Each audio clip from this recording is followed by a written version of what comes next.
executives, coaches, scouts, and asked them to rank the 10 best quarterbacks in the NFL. Top 10 QBs for the upcoming 2025 season. Okay.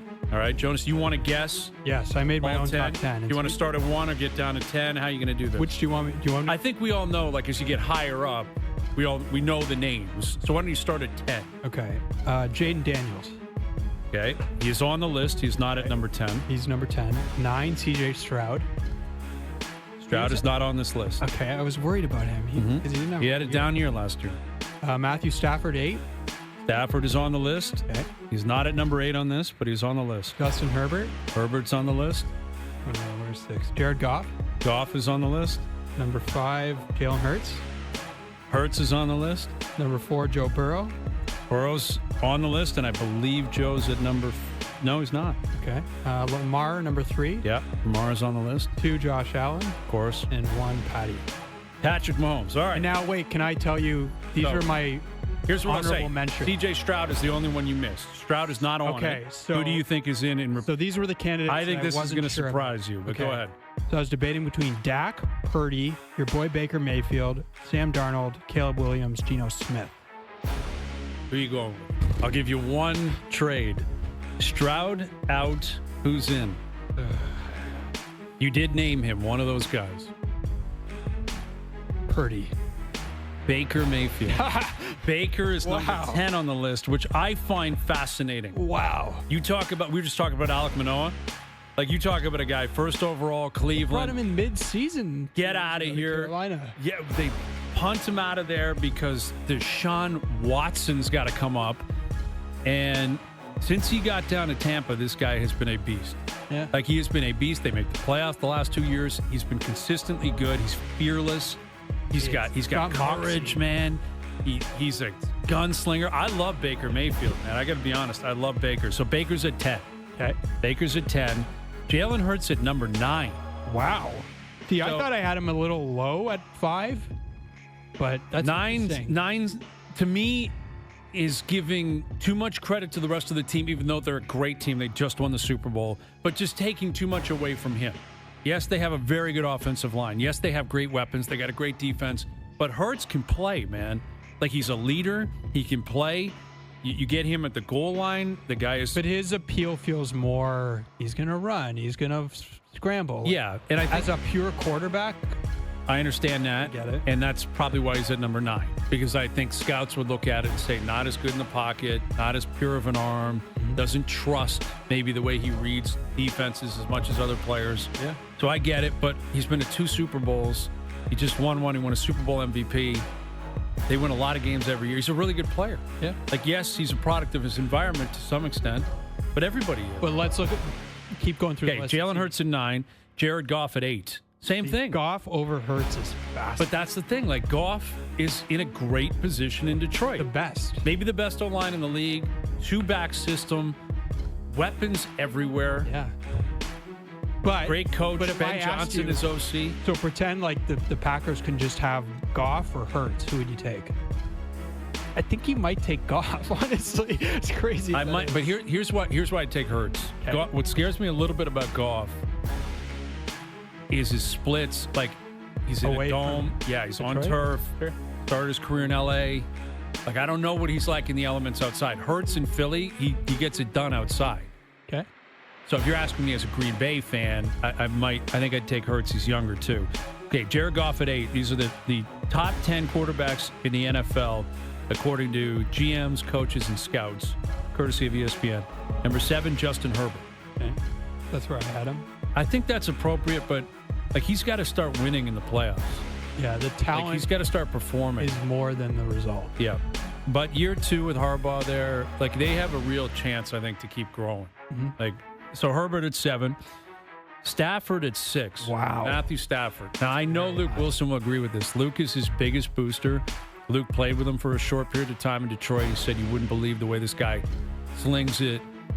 This is, I think, an example of how people, like, inside the game look at a player compared to outside the game. Now, anyone that watches football would know Stafford's a great player.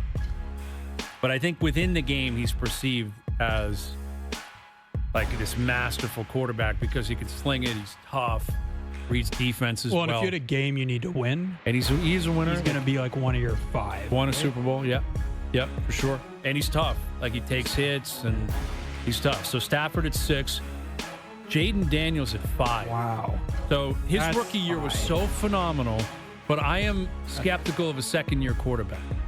C.J. Stroud just did it. First year, he did basically the same thing. Yeah. Rookie of the year, dragged his team to the playoffs, was outstanding.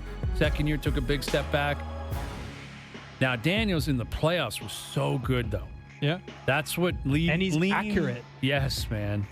Remarkably accurate. But that's fascinating that they have him ahead of Stafford, ahead of Herbert, ahead of Goff. Like, that's the league paying notice to a first-year player and saying, this guy's...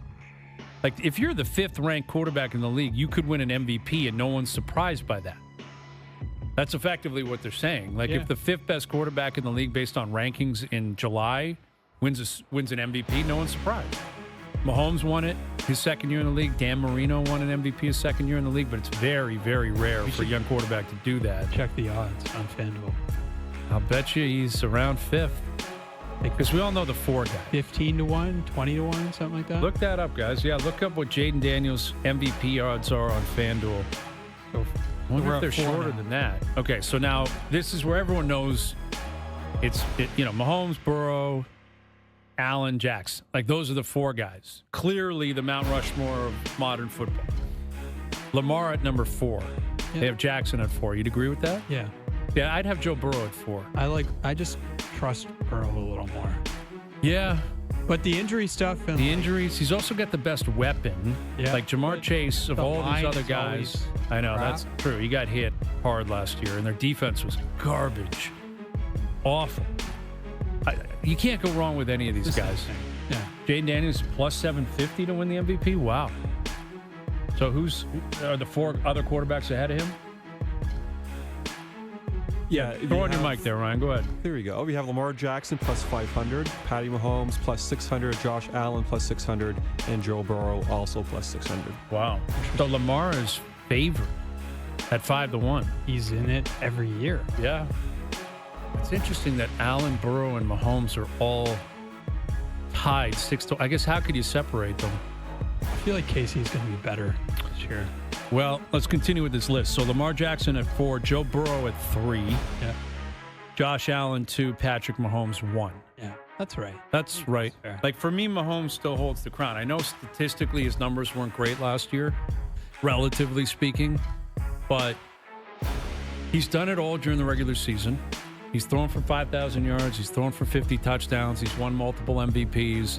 Like, the regular season is a tune-up for him. They also didn't have any weapons last year. Exactly. Rasheed Rice was hurt. Pacheco was hurt. Yep.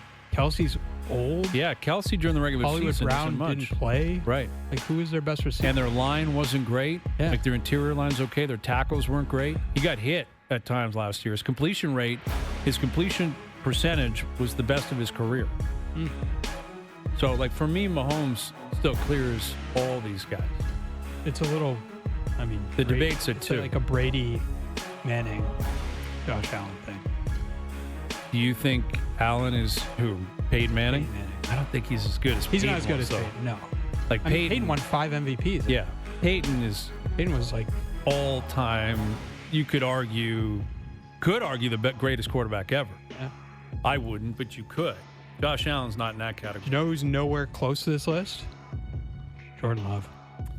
Unfortunately, that's accurate. Really worried about him. Well, he'd be somewhere between 11 and 20.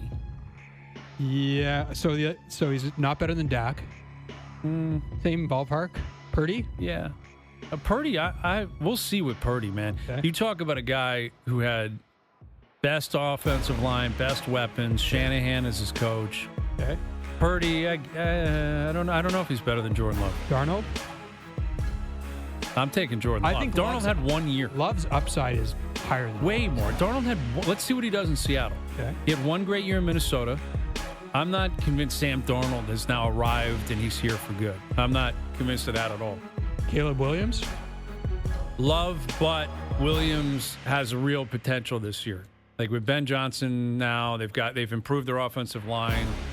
They have weapons. Yep. Like We're in the revisit ballpark. that by the end of the year. But I'm still I would take Jordan Love. Gino. Love. Okay. Jordan Love. That's all I got. Yeah, so, Kirk Cousins, Michael Penix Jr., Drake May, these other young guys. CJ Stroud. I'd take Stroud ahead of him. Yeah, true. But, yeah. All right. We'll see what Luke has to say about this. Like, what sticks out from this list. We'll get into his take on what's going on in the CFL. He was out in the prairies. You see him out in Saskatchewan this week. They had to delay the game, and Luke was out there. It was a gong show. But he's making noise, man. Luke is making noise from coast to coast. So we'll catch up with Luke in just over half an hour. And I'll tell you what I think the league should do with Marner's return that I don't believe they have the stomach to do. All right, we'll get into that and more still to come. Overdrive continues, TSN 1050 and on TSN 4.